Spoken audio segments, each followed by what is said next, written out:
Hello everyone, welcome back to the channel. Welcome back to another episode. Today's episode we'll be taking a look at ONYX cards and ONYX cards and if you watched the previous episode, Quartzo, like sort of similar. So let's just take a look at the helmet. So this one feels a bit more premium than this one, but if I'm showing you this one, which is a Journal AC, and comparing to this one, they almost feel virtually identical.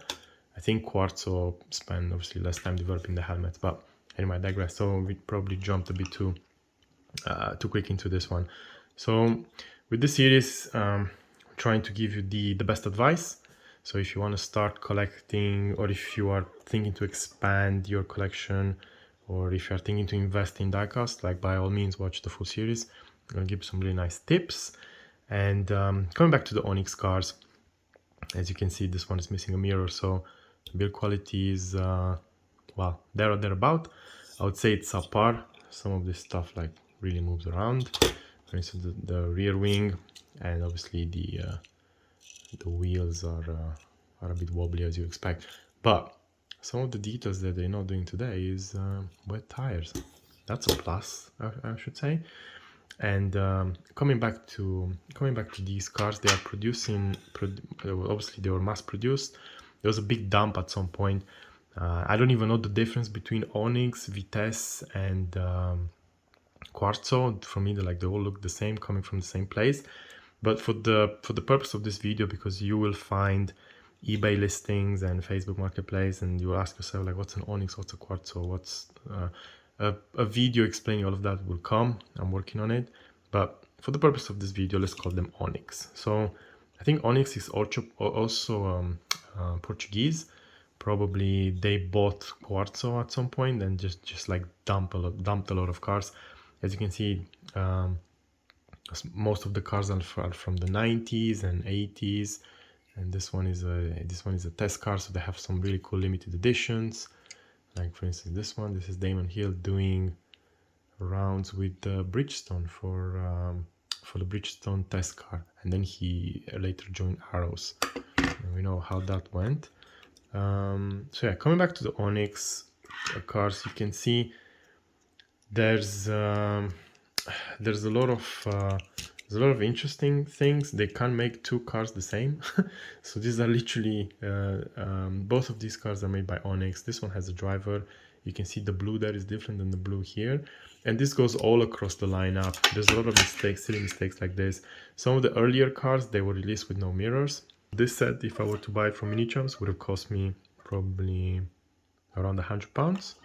And if I were to put like the camel livery and whatnot, again, like maybe even more expensive. So I opted for these two ONYX cars, and yeah, I think they look really good. Obviously, it might seem there's a size difference, but that's because of the regulations. This one is a thinner version of this one anyway. So this one is the 1992 and this one is the 1993, and I actually had this car from Minichums.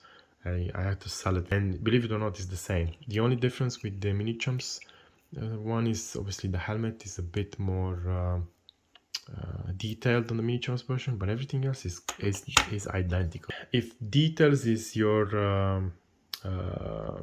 preference, don't buy this. Go for the Minichums version. They feel a bit bulky. As you can see here, the decals usually peel off, and it just looks ridiculous. Oh, there's another thing. The front wings, as you can see, the front wing here, you can see there's a lot of decal peeling. So this will happen with all the lineup, all the ONYX cars. They have this issue. All these stickers at some point will be coming off. It's just the build quality wasn't there. And just take a look at this rear wing. You see, it's moving like a predecessor to the DRS. There you have it, folks. These are the ONYX cars. I only recommend collecting them as a placeholder. There are some really cool limited editions. So I lost I lost Prost. Prost was like sitting here on the side with his helmet, or like with his hands waving. So I lost that figurine. And there's a lot of really nice stuff that you can collect. Let's move this away.